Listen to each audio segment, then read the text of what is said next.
Welcome back to the Bookly Podcast. It's been quite the week for the channel, so I'm super excited to keep these little short episodes going. And this week's episode is about No Country for Old Men.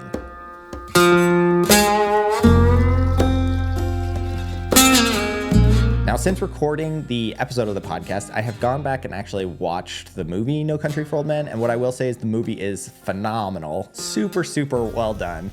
And it just kind of reiterates the point that I want to make today, which is Anton Chigure is, in my opinion, out of all the books that I've read, the second best villain out of everything that we've had on the podcast or that I've read in my entire life.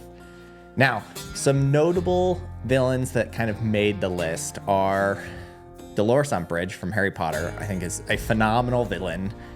Nurse Ratched from One Flew Over the Cuckoo's Nest is also phenomenal.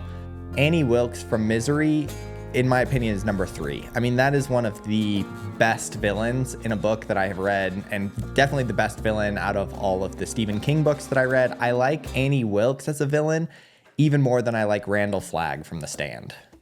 And that might be a slightly controversial opinion, but Annie Wilkes was phenomenally well done. And my top 2 villains, number 2 right now is going to Anton Chigure. Anton Chigure was so fun to read, and Javier Bardem killed it. Like, he nailed it. It was, in my opinion, it enhanced the character. And it's not very often that you find a movie that takes the source material from the book and makes the character come even more to life, especially a character like Anton Chigure, who was so good in the book.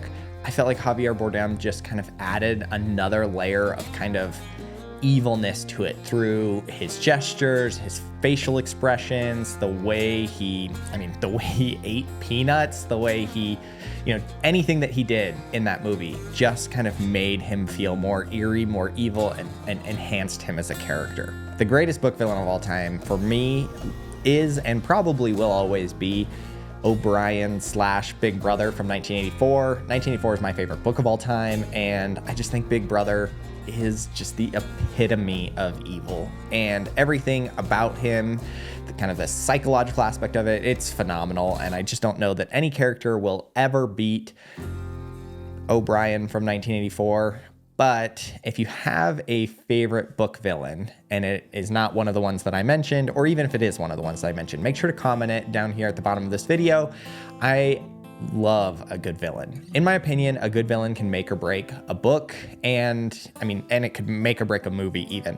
I think that villains in books provide so much opportunity in books, not only because a villain provides kind of that antithesis to your protagonist, and because it provides the opportunity for your protagonist to overcome some sort of challenge. I think a lot of times when we think of villains, that's the primary purpose behind a villain. It's a roadblock that stands in the way of your hero accomplishing his mission, and that is the purpose behind this villain.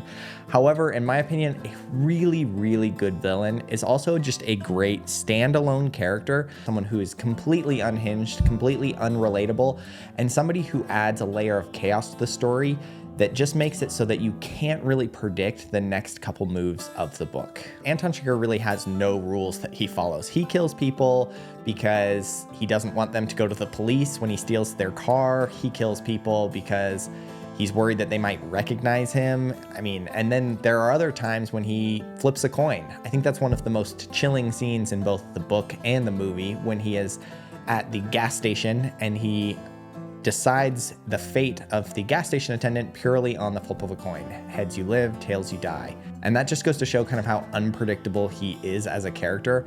And really it's this unpredictability and this chaos that surrounds him that makes him such a great villain, because he's not there just to be conquered. He is there as a character that brings value to the story, as a character that brings depth to the story, and ultimately a character that isn't even overcome by the main protagonist.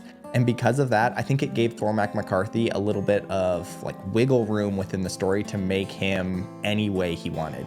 He didn't have to be beatable. He didn't have to have some sort of weakness. He could just be pure evil into a character, which I thought was phenomenally well done. Now, as far as evil characters goes, a bolt gun is used primarily by Anton Chigure to kill people, which is an instrument used to kill cattle kind of humanely. in which a bolt is thrust through the head the cattle and kills them almost instantly. I think that this is a very interesting analogy for the way that Anton Chigure views his killings in the book. I think in the book he kills somewhere between 12 and 16 people. I think that's what I've read. But for all of the murders that he commits, none of them are personal. Instead, it's a job. It's something that needs to be done. It was a means to an end. It was a way to keep him safe, to get the job done.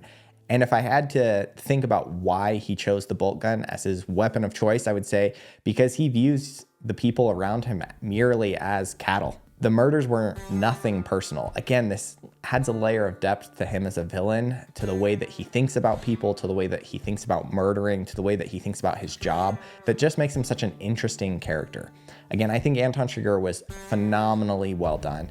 In my opinion, he steals the show, both in the book and in the movie, and he is one of my top 3 for sure. I'm gonna place him at number 2. Favorite villain of all time in any books that I've ever read.